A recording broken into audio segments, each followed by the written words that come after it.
Hello नमस्ते दोस्तों। UPSC CSC की प्रीलिम्स खत्म हो चुकी है और मेंस की तैयारी का अब दौर शुरू हो चुका है। मेंस के अंदर हिस्ट्री आर्ट एंड कल्चर में से कैसे क्वेश्चंस आते हैं उसके लिए आपके लिए ये सीरीज पेश कर रहा हूँ। आज के क्लास के अंदर हम लोग समझने की कोशिश करेंगे कि कैसे एंशियंट मिडीवल, जहाँ पे आर्ट एंड कल्चर का बहुत ही इंटीग्रल पार्ट है, वहाँ से क्वेश्चंस कैसे आ रहे हैं और उसको कैसे डील करना है। तो एक फॉर्मेटाइजिंग करने की कोशिश की गई, आपको मदद कराने की कोशिश की गई क्वेश्चंस कैसे अटेम्प्ट किए जा सकते हैं। आपको अगर मेंस का बेसिकली अनुभव नहीं है तो पहले तो मैं आपको सिलेबस बता देता हूँ कि यूपीएससी ने जीएस पेपर 1 के अंदर हिस्ट्री का और जो कल्चर के रिलेटेड है उसमें मुख्य परीक्षा के अंदर मोटे मोटे तौर के ऊपर एक तो इंडियन कल्चर के ऊपर से सवाल आता है, जहाँ salient features of art forms, architecture, dynasties के रिलेटेड पूछता है। दिस इंक्लूड्स एंशिएंट से लेके मॉडर्न पीरियड तक। दूसरा मॉडर्न हिस्ट्री के ऊपर से क्वेश्चंस आते हैं जिसके ऊपर हम लोग आगे सेशंस करेंगे। इसके सिवाय पोस्ट इंडिपेंडेंस इंडिया और वर्ल्ड हिस्ट्री के ऊपर से भी आपको क्वेश्चंस पूछे जाते हैं। मोटे मोटे तौर के ऊपर out of GS paper 100 to 125 marks of जो वेटेज है वो मुख्य परीक्षा के अंदर आपको पूछा जाएगा with respect to history and culture, है ना। तो 250 मार्क का पूरा जीएस पेपर 1 है। अगर उसमें 100-120 मार्क का क्वेश्चंस आ रहा है with respect to history culture तो आपको उसको सीरियसली अटेम्प्ट करना पड़ेगा। अब कैसे अटेम्प्ट करोगे, कैसे देखेंगे, उसको हम लोग समझेंगे। खैर, वीडियो में आगे बढ़ने से पहले आपको खाली नेचर ऑफ क्वेश्चन बता देता हूँ। सामान्यतः यूपीएससी के दो पैटर्न रहे हैं। एक तो डायनेस्टी सेंट्रिक क्वेश्चन पूछता है कि इसमें चोलास का कंट्रीब्यूशन बताइए, पल्लवों का बता दीजिए, चंडेलों का बता दीजिए, गुप्ता पीरियड के कॉइन्स के बारे में, गुप्ता आर्किटेक्चर के बारे में, गुप्तास का हेरिटेज में क्या कंट्रीब्यूशन रहा वो, या कभी कभी लिटरेचर के ऊपर, टेक्नोलॉजी के ऊपर से भी आते रहते हैं। मोटे मोटे तौर के ऊपर इसी के ऊपर से थीम है। लिटरेचर में भी विल सी के लोकल ऑथर्स के कंटेक्स्ट में भी सवाल आ जाता है, या आपको फॉरेन ऑथर्स के ऊपर से भी सवाल आएंगे। फॉरेन ऑथर्स में जो विदेशी वृत्तांतकार थे वो कैसे कंट्रीब्यूट करते हैं, वहाँ से भी क्वेश्चन आते रहते हैं। खैर, वीडियो में आगे चलने से पहले अगर आप यूपीएससी की फुल टाइम तैयारी कर रहे हो तो अभी आपके लिए अनअकैडमी बहुत बेहतरीन ऑफर लेके आया है।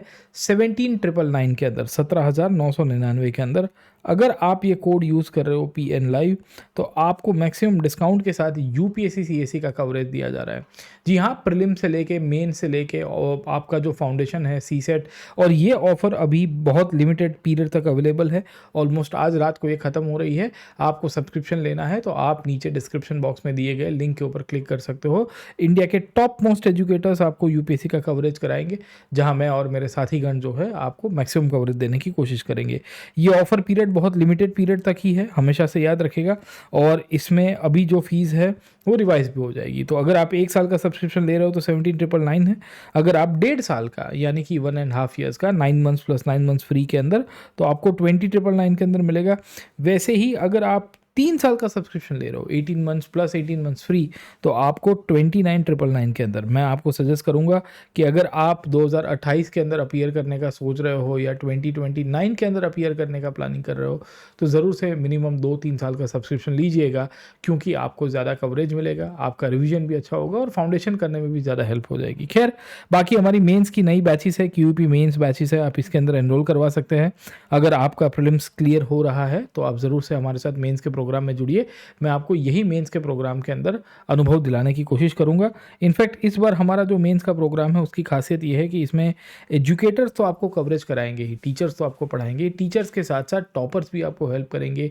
मेंस में आंसर राइटिंग कैसे होता है उनके द्वारा कॉपीज़ भी आपको चेक कराई जाएगी, उनके फीडबैक आपको मिलते रहेंगे और 48 आवर्स के अंदर ही आपको कॉपीज़ चेक करा के वापस दे दी जाएगी। ये हमारा अश्योरेंस है। बाकी हमारी नई बैचेस है, इसमें भी आप ज्वाइन कर सकते हो। खैर, अब देखिए एक एक करके सवाल के ऊपर चले जाते हैं। जैसे सवाल को कैसे आंसर करना है वो भी मैं आपको थोड़ा बहुत बता देता हूँ। तो ये सवाल आपको पूछा गया था कि that the great Cholas are no more, है ना। चोलास तो अब तो नहीं है पर उनका नाम अभी भी याद किया जा सकता है with respect to pride and highest achievement in the field of art and architecture. ये 15 मार्क्स का 250 वर्ड्स के अंदर आपको आंसर करना था। इनफैक्ट ये शायद तक 2025 में ही, पिछले साल ही पूछा गया था। अब जब इस तरह के सवाल आते रहते हैं तो उसको कैसे एड्रेस करना है, तो देखिए जब भी आपको क्वेश्चन पूछा जाएगा पहले कीवर्ड्स पूछ दो कि उसमें क्या पूछा जा रहा है। पहला कीवर्ड जो है वो कमेंट है ना, टिप्पणी कीजिए, आपको दिख रहा होगा यहाँ पे सर, ठीक है। तो ये हमारे लिए इंपॉर्टेंट हो जाता है कि हमको दिमाग में रखना है कि इसका जो कंक्लूजन होगा वो किस तरह से जाएगा, राइट। दूसरा है किसके बारे में पूछा है, चोलास के बारे में पूछा है। चोलास के केस में ग्रेट चोलास की बात की गई और बोला गया है कि वो तो जिंदा नहीं है but they are no more. No more का मतलब है कि उनका अस्तित्व नहीं है। उनके बारे में आपको लिखना पड़ेगा, उनके हाईएस्ट अचीवमेंट्स के बारे में लिखना पड़ेगा, खास करके 2 डोमेन के अंदर, आर्ट एंड आर्किटेक्चर, है ना?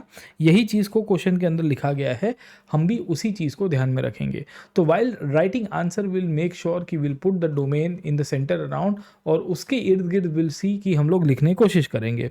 अब ऐसे सवाल का इंट्रोडक्शन कैसे किया जा सकता है? तो देखिए कि ग्रेट चोलास का इंट्रोडक्शन देना है, तो ग्रेट के कंटेक्स्ट में आपको ये हाइलाइट करना पड़ेगा कि चोला डायनेस्टी कब से कब तक थी सर, ठीक है?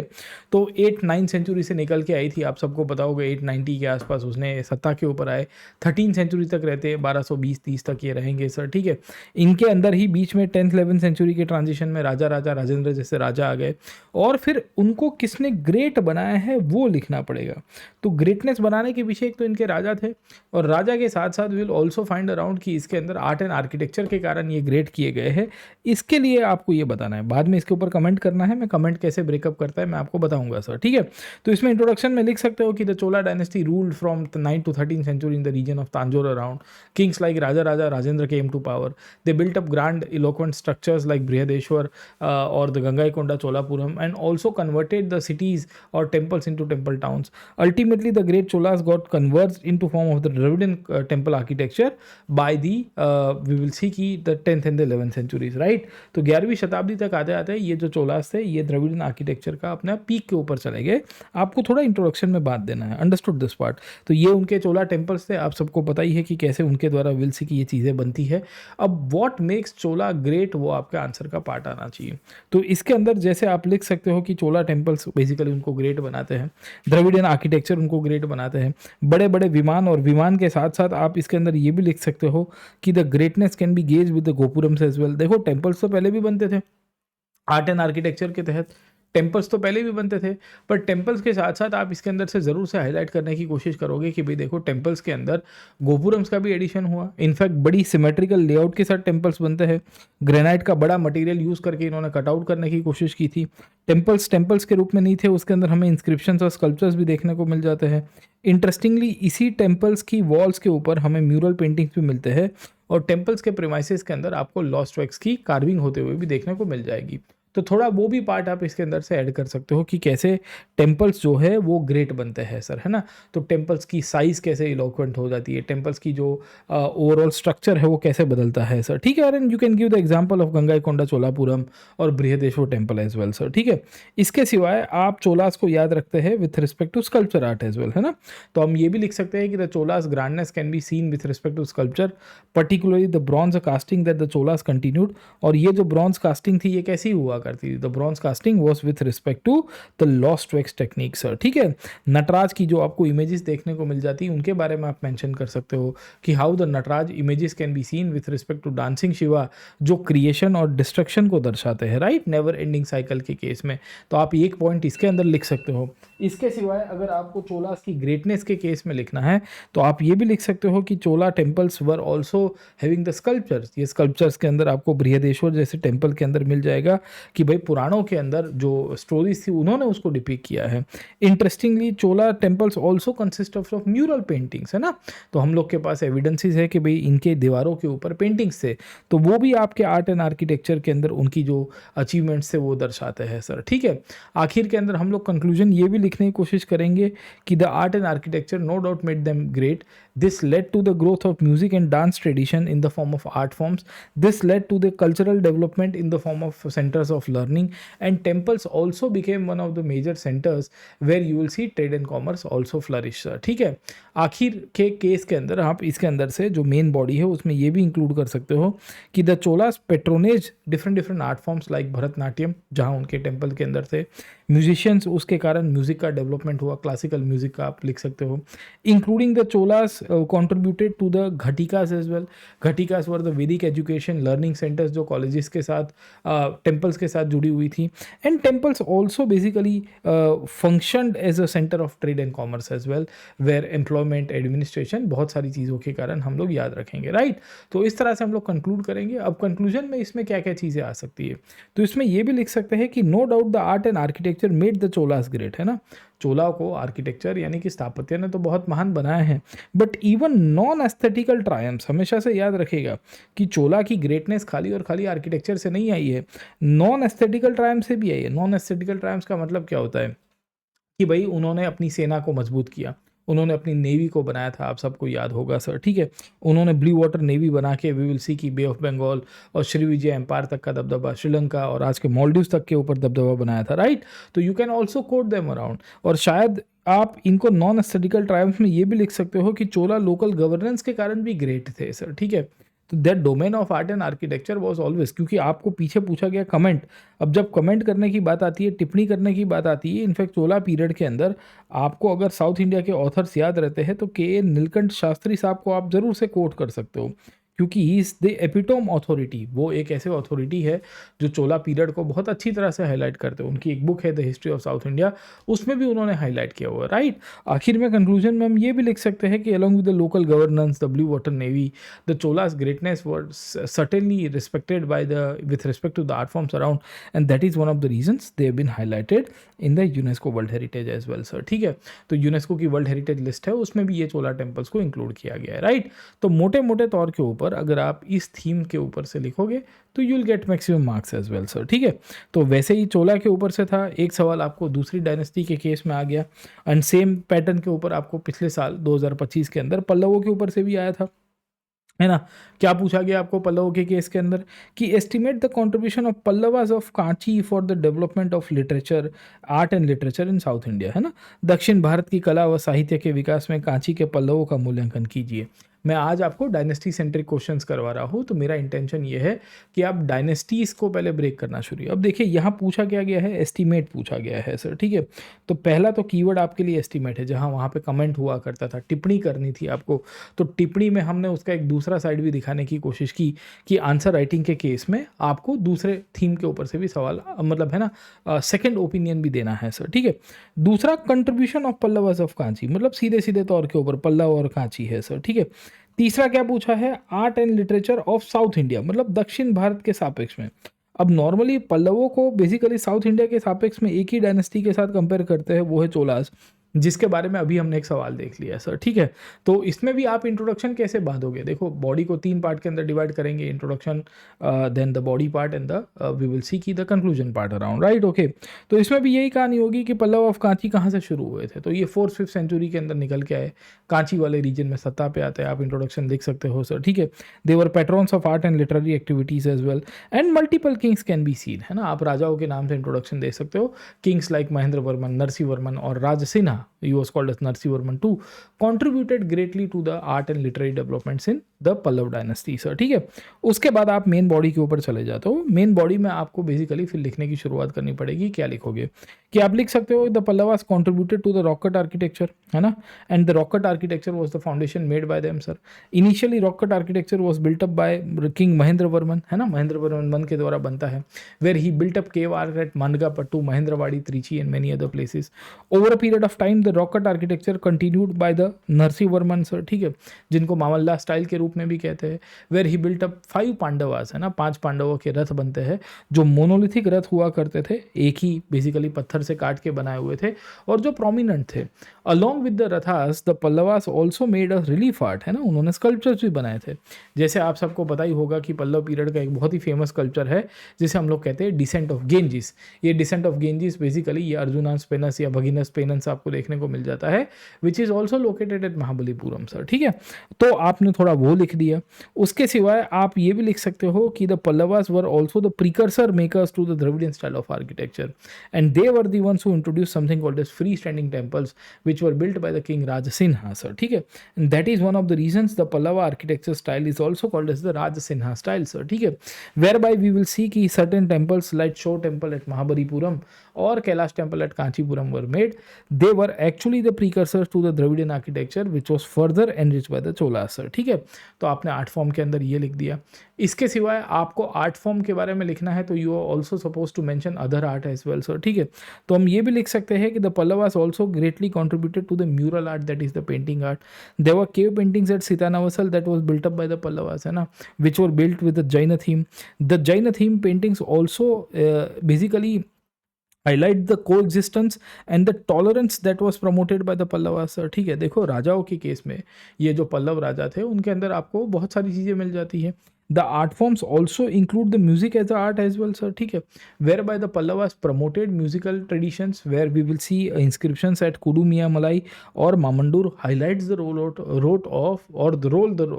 Role of classical musical traditions, है ना, कि सांस्कृतिक संगीत का भी उद्भव आपको पल्लव के दौर के अंदर से मिलेगा।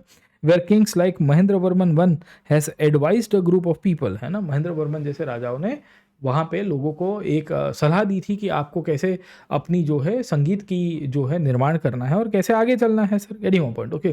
तो that was also highlighted around by the Pallavas around. इसके सिवाय आपको लिटरेचर के ऊपर जाना है, तो देखिए ये क्वेश्चन में जब जब आपको एस्टिमेट आता है you have suppose to balance out as well sir, ठीक है, तो आपको लिटरेचर की एक्टिविटीज़ को भी बढ़ाना पड़ेगा। अब लिटरेचर को कैसे लिखोगे, तो आप लिख सकते हो कि Kanchi emerge as a centre of learning by this period. Will see कि scholars like Dignag were studying at Kanchi. Even Chinese traveler Huan who visited the Pallava capital was astonished to see the learning of Kanchi. So, ठीक है, Kanchi which had Ghatikas attached to it, and that is one of the reasons literary activities flourished. This period also saw the growth of vernacular Tamil Bhakti movement, which was basically pushed by the Alvars and the Nainars, who worshipped in Tamil language the worship of Vishnu and Shiva respectively. So, ठीक है, तो आपने वो लिख दिया. The Alvars and the Nainars contributed to the literary traditions. The books like Nal Yara Divya Prabandhanam or Thevaram like texts were composed during this period that show the growth of Tamil literary activities. Along with the Tamil literary activities, we'll also find around Sanskrit literary activities also flourished in the Pallava period, where kings like authors like Bhairavi, who belonged to the early period of Sima Vishnu, wrote Kirat Arjunia in Sanskrit, or Dandin, who belonged to the court of Rajasena, wrote Das Kumar Charita, और king himself wrote, है ना, महेंद्र वर्मन अगर आपको याद होगा, he wrote a book called as Matta Vilasa Prahasana which was a satire on the religious traditions of that time around that showcases the flourishing literary development, कि वहाँ पे आपके यहाँ पे तमिल एवं भक्ति साहित्य दोनों का दोना निकल रहा है सर, ठीक है। आखिर के अंदर आप इसके अंदर कंक्लूजन में जाओगे, कंक्लूजन में बिकॉज ये एस्टिमेट दिया गया है तो आपको इसके अंदर से ये भी बताना पड़ेगा what was the value of contribution. तो हम ये कहते हैं कि they know doubt created a bedrock of Dravidian art. In fact, they broke the ground for the temple architecture. Also created a syncretism with respect to Sanskrit and Tamil literature. देखिए वो तमिल भक्ति movement को promote करते हैं, उसका मतलब ये नहीं वो संस्कृत को भूल गए थे सर, ठीक है। तो संस्कृत भाषा को भी एनरिच कराने में इनका उतना ही योगदान आपको मिलता रहेगा, राइट, है ना। इस तरह से कंक्लूड करेंगे जहां हम लोग लिख सकते हैं कि आगे का जो फर्दर डेवलपमेंट है फिर वो चोलाज लेके चलाते हैं सर, ठीक है।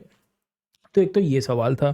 इसके सिवाय अगर आप इसके अंदर से ये पूरा फ्लो चार्ट है, आप इसको अंदर से लिख सकते हो, मतलब है ना, समझने के लिए आपको हो पूरी क्लैरिटी आ गई है। इसके सिवाय तीसरा सवाल आपको पूछा गया गुप्ता पीरियड के अंदर से सर, ठीक है। गुप्ता में भी ऑलमोस्ट यही थीम के ऊपर से आपको सवाल आया। क्या पूछा गया, how do justify the view that the level of excellence of the Gupta numismatic art is not at all noticeable in the later time, है ना। अब देखिए यहाँ पे कीवर्ड बोला गया है जस्टिफाई, है ना, एक दृष्टिकोण है जिसको आपको जस्टिफाई करना है। जब जब जस्टिफाई करना आएगा आपको इसके फेवर में लिखना पड़ता है, अगेंस्ट में नॉर्मली नहीं लिखते हो। कीवर्ड्स क्या है, न्यूमिस्मेटिक आर्ट इसके अंदर ऐड किया गया है। एक पूछा गया लेवल ऑफ एक्सीलेंस और दूसरा गुप्ता एज और उसके कंपैरिजन में लेटर टाइम्स, है ना। ये चार कीवर्ड्स है, आपको इसको ध्यान में रखना है सर, ठीक है। तो जब भी आप इसके अंदर से देखने की कोशिश करोगे कैसे आंसर करोगे, राइट। तो पहला तो आप इंट्रोडक्शन लिख सकते हो कि भाई भारत में जो न्यूमिस्मेटिक आर्ट है जो कॉइनेज के साथ जुड़ा हुआ है बहुत पुराने पीरियड से एग्जिस्ट करता है। It exist from the Harappan period to the punchmark coins and by the period of Indo Greeks the gold coin started circulating which went to the peak in the Gupta period. The Guptas issued different kind of coins in silver, gold and other currencies or other metals like dinars and rupaka, and the economic prosperity was directly linked to the numismatic art, है ना। आप उसके साथ link up करने की कोशिश करोगे। आप कैसे लिखोगे, आप लिखोगे the economic prosperity that led to the further enriching trade and commerce in the Gupta period led to the growth of the Gupta economy and further we will see कि the numismatic art started. The numismatic art included different kings and coins who were portraited, है ना, जैसे Chandragupta one और अगर आपको याद होगा Kumar Devi, basically they were both portrayed on the coins which were issued by Samudragupta. They were muscular proportion done by the kings around, है ना, राजा अपनी शक्ति दिखा रहा था। In many of the coins we will see कि the kings are wearing Indian attire and facial expression with weapons and certain kind of iconography religious related to religion sir, ठीक है, was also described in the Gupta coins. Gupta coins के अंदर आपको ये भी देखने को मिल जाते हैं। इसमें आप एग्जाम्पल लिख सकते हो कि under the numismatic art different themes were covered, है ना। आपने आपने थीम्स लिख दिया, राजा के मिलिट्री अचीवमेंट्स लिख दिया, जैसे समुद्रगुप्त के आपको वीणा बजाते कॉइन देखने को मिल जाते हैं, अश्वमेध कॉइन्स देखने को मिल जाते हैं, लायन स्लेयर बाद के पीरियड के अंदर मिलेंगे, या टाइगर स्लेयर कॉइन्स देखने को मिल जाएंगे, है ना, सिंह पराक्रम, भाग्य पराक्रम, आप उनको कोट कर सकते हो सर, ठीक है। You can quote on the one side the kings is issuing the political message, on the obverse side that is the reverse side around the king is also issuing the images of goddesses like Ganga, Yamuna or Lakshmi, or the king is also issuing the symbols of Garuda, which directly showcases their representation with Vaishnavism, क्योंकि गुप्ता राजा कैसे थे, वो Vaishnavite थे। तो आपने basically उनकी level of excellence को बताना है कि क्वालिटी बहुत ही फाइन थी, डिज़ाइंस बहुत अच्छी थी, वेट बहुत स्टैंडर्ड हुआ करता था। All of this was seen with respect to the Gupta art, right. So you will find कि good quality of metal, balance between political and religious symbols, good quality of workmanship and the best gold was available with respect to the level of excellence and diversity of themes, है ना, मैंने आपको बताया diversity of themes was very integral part of the Gupta coins around, जो आपको highlight करना है, right. फिर उसके बाद आप क्वेश्चन के सेकेंड पार्ट में चले जाओगे सर, है ना। सेकेंड पार्ट में कहाँ चले जाओगे, लेटर टाइम्स के ऊपर। लेटर टाइम्स में क्या हुआ था, आप उसको हाईलाइट करोगे, क्या लिखोगे कि by the later times around, okay, the quality and the quantity greatly reduced, we will see the numismatic art became very down sir, okay, the figures became very rigid, designs were not followed, even engravings, coins के ऊपर जो dates लिखी जाती थी, symbols लिखे जाते थे, titles लिखे जाते थे, वो भी धीरे धीरे करके डाउनफॉल में चले गए sir, getting my point, okay. And all of this was because of the outcome of the decline of the Guptas, that is the political fragmentation, the condition that evolve in the post Gupta period, that is the decline of long distance trade and commerce, and with the downfall of the Roman empire because of the supply of the gold coin started reducing. आपको वो लिखना है कि where did the level of excellent went down, कहाँ कहाँ पे ये जाता है, किस सेक्टर्स में जाता है। और अगर आप इसको डायनेस्टी सेंट्रिक लिखोगे तो अच्छा रहेगा। तो आप लिख सकते हो कि in the post Gupta period the kings like Harshavardhana, Pratihara और the Cholas continue to issue the coins, उनके द्वारा कॉइन्स तो इशू किए गए हैं पर उनमें फॉर्म नहीं था, उसमें एनाटॉमिकल डेप्थ नहीं हुआ करती थी, पेंटिंग्स या जो कॉइन्स से बड़े फ्लैट हुआ करते थे जिसमें डिटेलिंग थोड़ी कम हुआ करती थी, इनके अंदर यूनिफॉर्मिटी नहीं थी और रीजनलाइजेशन बहुत हो गया था। इवन संस्कृत वर्सेस जो गुप्ता राजाओं के द्वारा टाइटल्स के रूप में लिए गए थे वो भी लेटर किंग्स के अंदर विल सी की नहीं होते हैं। और उन सब के पीछे का कारण है एक बहुत बड़ा क्राइसिस जिसे हम लोग कहते हैं मॉनेटरी एनेमिया। क्या कहते हैं? Monetary anaemia. What do mean by monetary anaemia? कि आपके यहाँ पे पैसों का सप्लाई रुक गया है और ये पैसों का सप्लाई रुकने के कारण आपके यहाँ जो मनी सप्लाई होना चाहिए वो नहीं हो पा रहा है and this created the downfall, है ना, ये आपके यहाँ डाउनफॉल में चला गया, राइट। आखिर में आप कंक्लूजन की तरफ चले जाओगे क्योंकि कंक्लूजन की तरफ ही आपको लिखना पड़ेगा, टाइम भी नहीं बचेगा। आप लिख सकते हो कि the Gupta numismatic art consisted of technique, aesthetic, political symbols and religious metals along with titles, but because in the later times the paucity of gold, the regional styles and the lack of the depth was seen and hence the excellence was missing around. Okay, the excellence was an outcome of the decline of the political authority, sir, ठीक है ना, और the lack of excellence was an outcome was the decline of the political authority। कि भाई ये क्यों होता है सर, ठीक है। तो इतिहास में एक व्यू है ना, इस व्यू को ही जस्टिफाई करना है। अगर आपको ये बोला जाता कि भाई कॉइन्स के ऊपर आपको बताना है और इसके अंदर से आपको ये बताना है कि भाई जो कॉइन्स है उसमें जो लेवल ऑफ एक्सीलेंस है वैसा का वैसा रहा, इन फेवर लिखना है तो बात अलग है। ये तो बोला ही गया है कि भाई देखो डिक्लाइन ऑफ कॉइन्स के केस में आपको सीधे सीधे तौर के ऊपर हाईलाइट करवा देना है, राइट। ओके, तो ये पूरी कहानी थी। हमेशा से लिंकअप करेगा इकोनॉमिक प्रॉस्पेरिटी। जब भी कोई डायनेस्टी के अंदर प्रॉस्पेरिटी होती है वो गोल्ड आएगा, वो क्वालिटी ऑफ मिंटिंग करेगा, अलग अलग सिम्बॉल्स चालू करेगा और फिर उसके बाद विल सी की different different kind of coins को इशू करवाए जाएंगे, राइट सर, ठीक है। तो ये पूरी कहानी आपको मिलती रहेगी। इसके सिवाय एक दो सवाल और भी है, जैसे पाल पीरियड के ऊपर आपको पूछा गया, क्या पूछा गया कि Pala period is the most significant phase of history in the Buddhism, in the history of Buddhism in India. यहाँ पे कीवर्ड क्या बोला गया? एनोमरेट। देखिए, कभी हाईलाइट पूछा, कभी जस्टिफाई पूछा, कभी आपको पूछता है कि डिस्कस करिए सर, ठीक है। देखो, अलग अलग कीवर्ड्स के साथ मैं आपको चर्चा करा रहा हूँ। एक सवाल के अंदर कमेंट पूछा गया था, राइट, तो यहाँ एनुमरेट किया गया है। तो आपके लिए कीवर्ड क्या है? पाल पीरियड कीवर्ड है, सिग्निफिकेंट फेज है, हिस्ट्री ऑफ बुद्धिज्म है और चौथा कीवर्ड है एनुमरेट। इसी के इर्द गिर्द आपको लिखना पड़ेगा, राइट। अब जैसे आप इंट्रोडक्शन में क्या लिख सकते हो? आप लिख सकते हो कि पाल पीरियड 750 से लेके ऑलमोस्ट 1100 तक रहा, 1100 के बाद फिर सेनाज ने पावर ले लिया, सर, ठीक है। आप लिख सकते हो कि पाल कहाँ से कहाँ तक रूल करते हैं, in what period they rule और which region they rule in Bihar Bengal region sir, ठीक है। उस पीरियड के अंदर बुद्धिज्म फ्लरिश हुआ।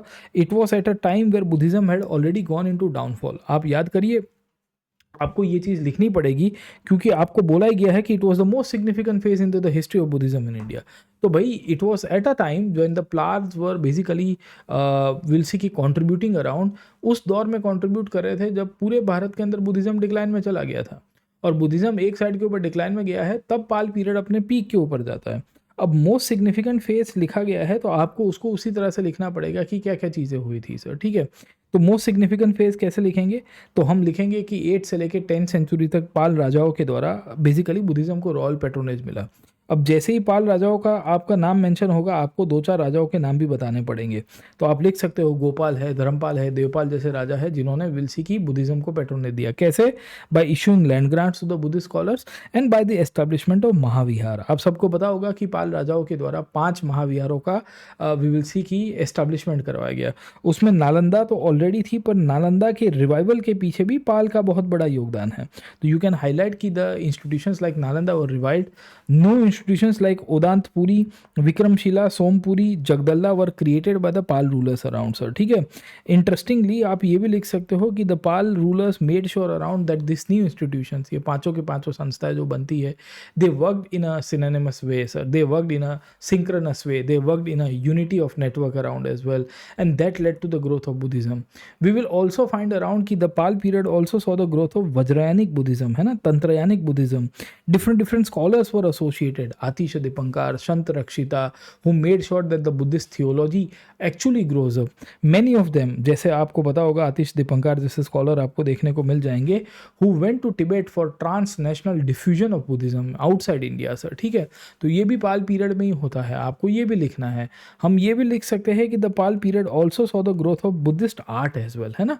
कैसे कि will see a Pala school of painting emerge, manuscript based painting. आपको एक पेंटिंग मिलता है जिसका नाम था अष्टसहस्त्रिका प्रजनम परामिता, जो बेसिकली नागार्जुन के द्वारा परामिता सूत्र दिए गए थे, उसमें से पेंटिंग्स बनते हैं, आइकोनोग्राफी बनती है, ब्रॉन्ज स्कल्पचर्स बनने की शुरुआत हुई। Bodhisattvas like Maitreya, Tara, Amitabha, Akshobhya, they were all painted around and they were worshipped sir, ठीक है। Buddha's images were carved out under lost wax technique, है ना, वो लॉस्ट वैक्स टेक्निक जो हड़प्पन्स करते थे, ये पाल पीरियड के अंदर आपको एग्जिस्ट होती हुई अभी भी देखने को मिलेगी।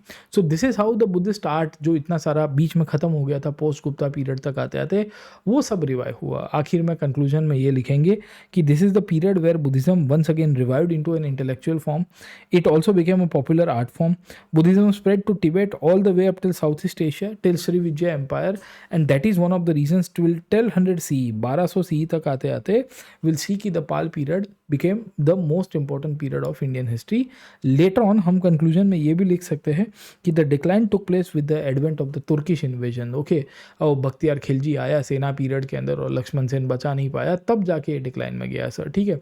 सो at a time when Buddhism was in the downfall around, it was the Pala rulers who made sure that the revival of Buddhism will take place sir, ठीक है। तो आप ये पॉइंट के ऊपर लिखोगे। और भी है, चर्यपद के बारे में लिख सकते हो, है ना, और भी स्कॉलर्स का नाम लिख सकते हो, पर मुझे लगता है कि इतना तो बहुत हो जाएगा सर, ठीक है ना। तो ये फ्लो चार्ट है, आप इसको रेफर करिएगा। खैर, इसके सिवा एक और सवाल आया था चंडेलों के केस में। चंडेलों के केस में भी यही कहानी है सर, ठीक है।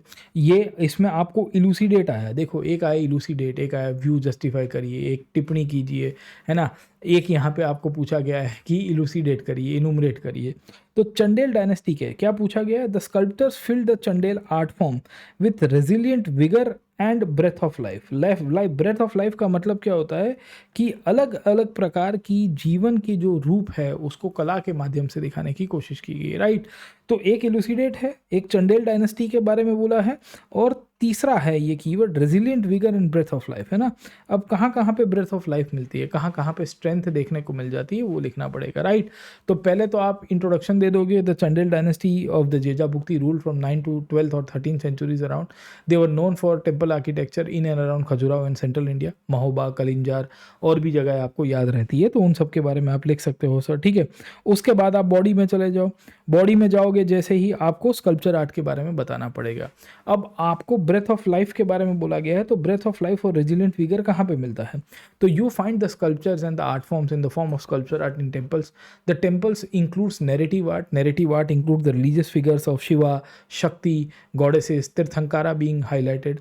There were dynamicity of poses of human postures as well, जहाँ मनुष्य को भी दिखाया गया है, अतिभंग, त्रिभंग जैसे पोस्चर के अंदर flexible body movement. Will also find there are certain dynamic images of dancing images, है ना, and people are basically playing instruments, वैसे भी आपको इमेजेस देखने को मिल जाएंगे। The Chandela architecture also saw the growth of daily life images, है ना, आपको ब्रेथ ऑफ लाइफ दिखाना है ना कि भाई देखो कितनी डाइवर्सिटी थी। तो सामान्य व्यक्ति भी वी विल सी कि अलग अलग प्रकार की जीवन जी रहा है, उसके बारे में लिखा गया है। तो इसमें सोल्जर्स के बारे में लिखाया गया है, इसमें मर्चेंट्स के बारे में बताया गया है, हंटिंग सीन के बारे में पता चलता है, and it encompasses different emotions like mischief, love, pain and shringar ras. श्रृंगार रस कैसे था? तो श्रृंगार रस आपको कुछ ऐसे देखने को मिलता है, right? Okay, so there is this lady around, अगर आप स्कल्पचर में देखोगे वो अपने आप को विल सी की कुछ मस्कारा लगा रही है या आंखों के ऊपर आई लाइनर लगा रही है, ऐसी आपको चीज़ें देखने को मिल जाती है, राइट सर? ठीक है, तो आप ज़रूर से इनको भी हाईलाइट कर सकते हो कि how the different varieties of daily life images were seen, जो डिपिक्शन के रूप में थी, different emotions were also highlighted, right? आखिर में हम ये भी लिखेंगे the Chandela sculptures showed the vigour of procreation, vigour of sensuality, sir, है ना। We do come to know about Maithuna images, they were derived from the narrative art and they were part of the narrative called as Kamasutra, sir, ठीक है, which was written somewhere in the Gupta period by Vatsyayana, but the paintings और the sculptures were made out of it, sir, ठीक है।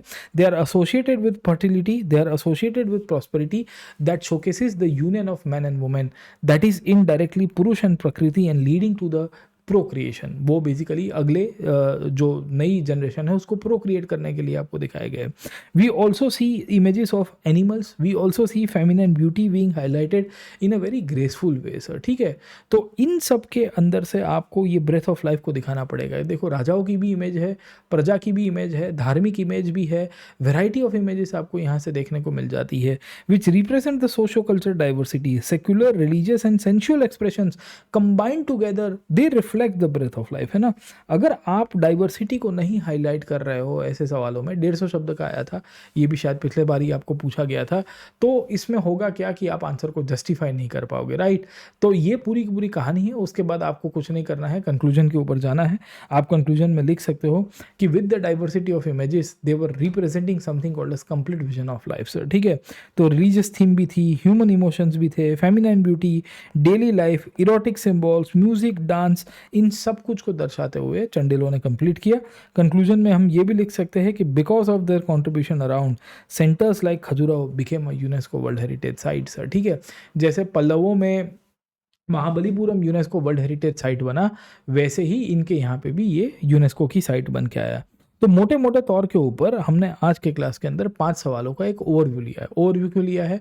क्योंकि लिखना तो आपको है, हम तो आपको डायरेक्शन दे सकते हैं, है ना। ऐसे ही हम लोग और 4-5 सवालों का डिस्कशन करेंगे और पूरे मेंस के पीवाईक्यूज, ये सबके सब पीवाईक्यू है बाय द वे, 2022-25 के बीच में पूछे गए हैं, सर, ठीक है। ऐसे ही मेंस के रिलेटेड और भी पीवाईक्यू से हम लोग चर्चा करेंगे। तो नेक्स्ट सेशन के अंदर हम लोग ये मॉडर्न हिस्ट्री से या वर्ल्ड हिस्ट्री के ऊपर से ही will try to see around कि गांधीयन थीम से या नॉन गांधीयन थीम से कैसे सवाल आते हैं और कैसे एड्रेस किया जा सकता है, उसकी बहुत विस्तृत रूप से चर्चा करेंगे।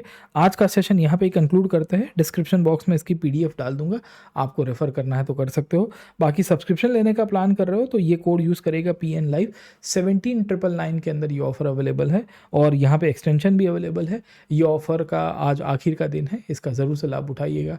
Thank you very much, let's crack it.